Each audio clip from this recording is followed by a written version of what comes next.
So where are you from? South Carolina. Greenville, South Carolina. So you brought up on Basically, good southern food? Yeah. My family comes from Horry County. My mom was born in a little town called Marion, South Carolina. It's about 45 minutes from Myrtle Beach.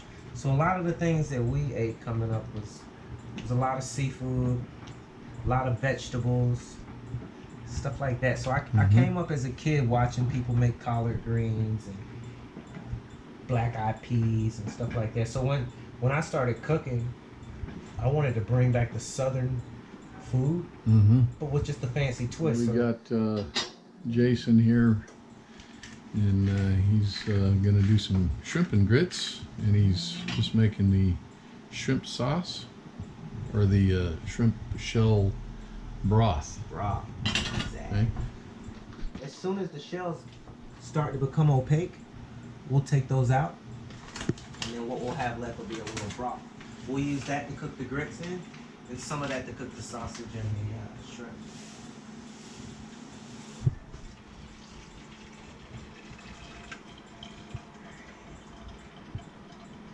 Take those shells, stick them in the freezer. As soon as you get about up to 10 pounds of shells, like if you eat shrimp 4 or 5 times, take those shells out of the freezer, and the same thing that I just did, once you get this, if you wanted to make like a shrimp bisque or anything like that, in another pan you would make a roux, which is what you would do when you just take flour and butter to thicken it. Then you throw your heavy cream into this, a couple of chunks of pre-cooked shrimp, little fresh thyme, parsley and stuff like that. Bring it together, and that's how you make shrimp bisque. This is what gives the bisque that, what I mean? That flavor. Yeah. So really, like, anywhere you cook, like most of the restaurants I worked at, everything started with this.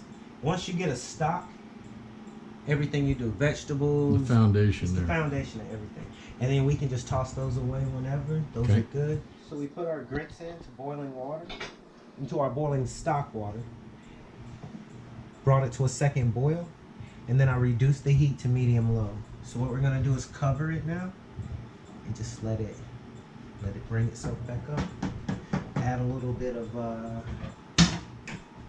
add a little salt to it. And then a thing like butter, anything else that you add, it's all about how you want it to taste. But I always wait until the end, because once the grits rise, you can always whirl everything in there that you want. So I'm gonna let that relax for a little bit. Probably in like 3 minutes, we'll start working this. As soon as I see the grits, as soon as you see the water start to dissipate, then we'll start that. We'll just time it all out. Butterflied almost, so that's gonna be perfect. Use a little bit of butter. I've already got what I'm gonna use in that pan right there. And that's just so that the sausage doesn't stick. You don't really need much, because this is gonna give us all the flavor we're gonna need. The sausage is all we're gonna do is sweat that sausage. So once that sweats in that pan and you see it, we'll throw the shrimp in, add a little butter to our grits, and then we'll be done. It's on the plate. It'll be perfect. I love the way that shrimps, man. So see, if you take this spoon now, you'll see you can see like the grits starting to firm up. So now It's like making cheese. Exactly. I remember the first job I ever had, we used to have to make our own mozzarella. So you'd start with curd, and you had to have the water at a perfect 160. It's the worst thing in the world, because you're dealing with hot water, because once you put the curd in, the cheese curd or whatever, you got to take your hands and go into, lift it up and try to form balls of, imagine grabbing 160 degree like hot meltiness and trying to form it, because if you let it cool, then it's stuck. That's like if you ever work in like fine dining, like you make everything, the cheese, everything. So the new guy always had to do that kind of stuff. So you started as a new guy having to do that, and then you graduated. No matter what skill set you have, if you work in a good kitchen, an executive chef will look at your resume, then he'll make you stage. Traditionally, every restaurant I ever worked at, they'll tell you to cook an over easy, an over medium, and an over hard. So yeah, you see it. You can really tell the difference. I'm gonna have to drop that heat a little bit. That boil never left us. So I'm gonna drop the temp a little bit. I don't want to rush it. That's medium low, right? Yeah. Yeah, it's okay. So the reason why I keep doing that is basically I'm fishing the bottom of the bowl. If I feel anything sticking, then I'll kind of panic a little bit. But the thing about it, when you're cooking soup or grits, don't like just keep trolling around, bobbing for apples. Won't be a big deal. But you can even tell, like from a minute ago, you can already see how it's starting to. As I move it around, you see what I mean? So I'm gonna close that. They taste better if you don't have to make them in 5 minutes. Slow your temp down so you can get the grittiness out. I notice a lot of times when I make people's grits, I still have that. There should be none of that in the grit. You know, you do fish and grits, and instead of using like haddock, you use grouper, so you can sell it higher. You know what I mean? You use, what I've noticed here, which is strange, people don't come to restaurants here like back home. You'd have independent distributors that would show up to your restaurant with a cooler, and the fish would still be swimming. And now it's like I've never seen anyone show up with live fish, and we're in Florida. You would think it would be easier to get fresher product. But, Yeah. and You know, I noticed that it's hard to find coastal cuisine and southern food in Florida. It's just crazy. I'm sure it was here one time, but it's like, like, you know. The collard greens, I would do that. And, you know, to appeal to healthy people, what I would run at the Nomad would be like, instead of using collard greens, I use kale. You'd be amazed. Kale is like healthier than the actual collard green. And instead of using like, you know, if I was at home, I'd use a ham hock. But to be healthy, I'd use a turkey neck or just. The turkey neck is supposed to be like, I don't know why people think there's something wrong with pork. Like, there's something wrong with anything if you eat too much of it. Yeah.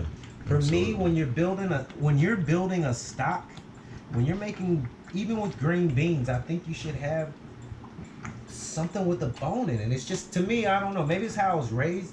Things just taste better when there's a big old bone hanging out the pot. But like now you can see, look, when you first started, you see how now it's starting to thicken up. Before it was just gooey. So we're gonna cover that back up. So while you're gone, the butter we had in the pan, I just heated, and then we just threw the sausage in. So now we're gonna just let that sit. Just gonna like, you know, the grits are getting close when they start to have like goosebumps. See how they're like pop, pop, pop, pop, pop, pop. See them popping like that? That's perfect. So you remember how they started? They're really starting to thicken up now. Hey. I put a little butter in there too while you were gone. But you remember when we first started? Look how the spoon isn't even like, it's getting thick. So all we're doing now is just waiting on that to thicken up. When I cook, I just listen. Like, it's like, we're getting there, we're getting there. So then when you look over here, you look at the grits, they're talking too, like they're popping now. So always like, just pay attention. People talk about, but I don't believe you should set timers for food. You just pay attention to it. So again, all we're doing right now is just cooking these off for them to thicken and get the grittiness out. Once I get it to where I want it, we'll whirl the cheese in. But I don't know if it's gonna firm up as much as I want. In the end, it won't matter because we're gonna throw a sauce over the top of it. It'll still come out looking cute. So we're gonna cover that up. I'm gonna reduce that heat even more.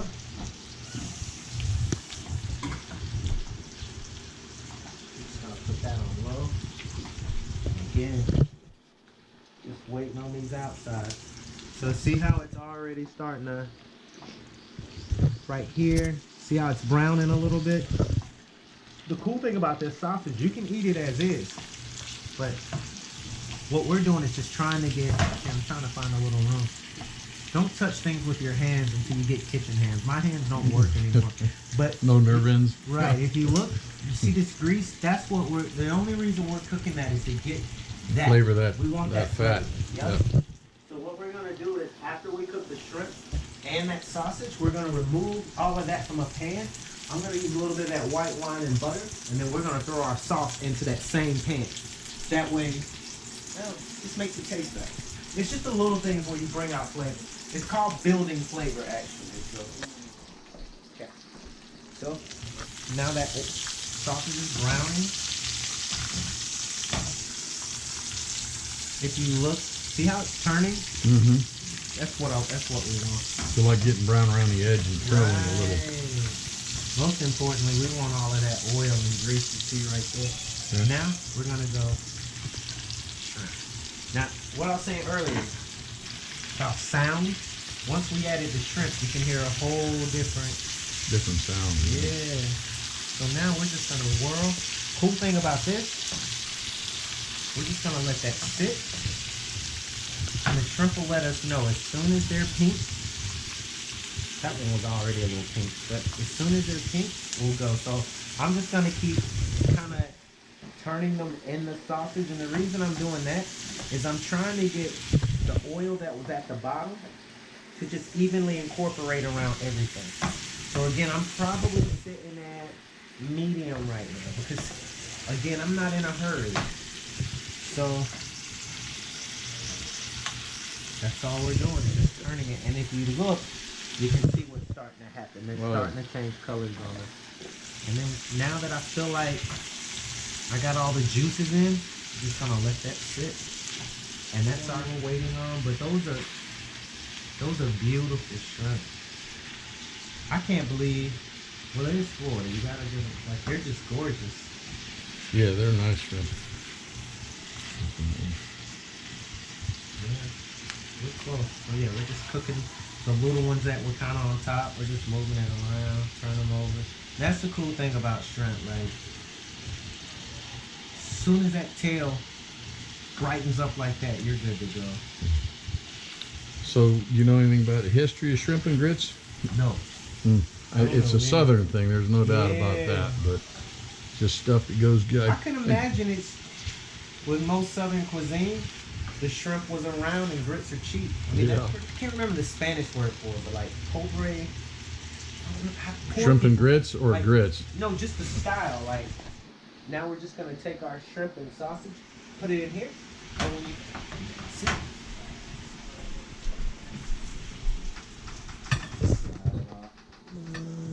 Come on. Oh, that's not working. Actually, here it is. We'll leave that little bit in. Pick that up. Pick that up. All right, let me Throw the cheese in.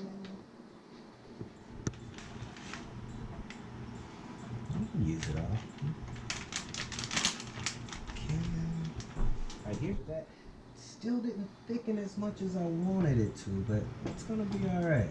Came a long way from where we started. So what I'm gonna do is just turn the heat off completely on that. Okay.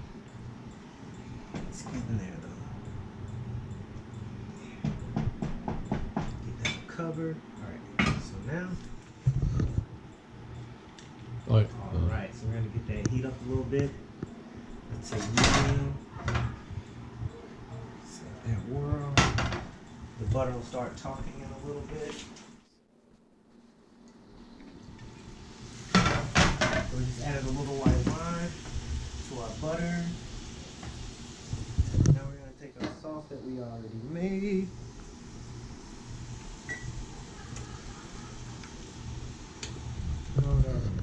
And all we're going to do now. Now what's this sauce here? It's kind of like a play on an etouffee. So there's okra in there, green beans, a little chicken, and some white rice. A little cayenne. So now we're just gonna move that around a little bit. If we need to, depending on the thickness that we're looking for, we may throw a little more butter in there. But you see how when I poured it in, how it was brown, and now it's slowly, that's what they call deglazing. So the color is starting to form like that, and just by me moving this around slowly, that's gonna write it. So we're gonna say, what do we think? Don't want to be too much. One more. Okay. So now, what do you think? 5, 4 shrimp a piece? 5 or 4? So we're just crossing tails.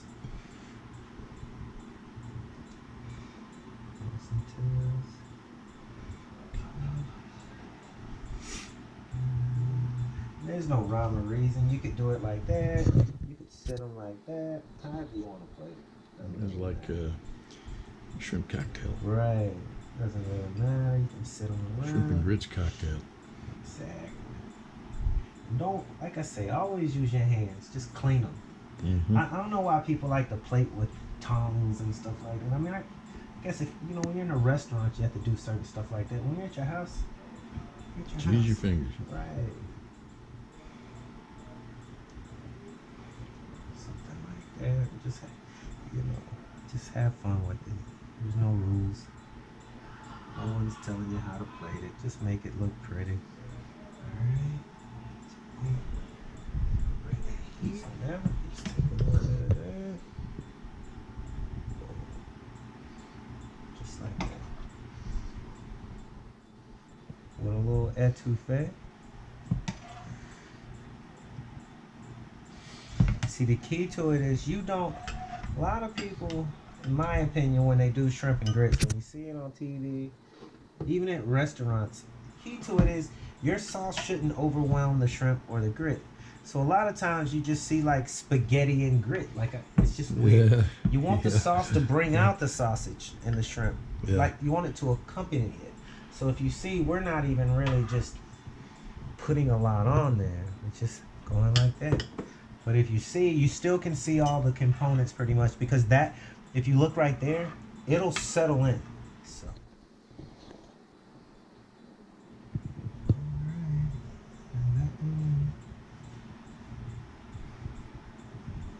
Okay.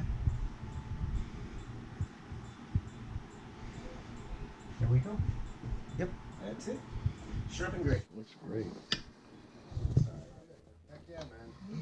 So we got here shrimp and grits, all of Shrimp and Jason.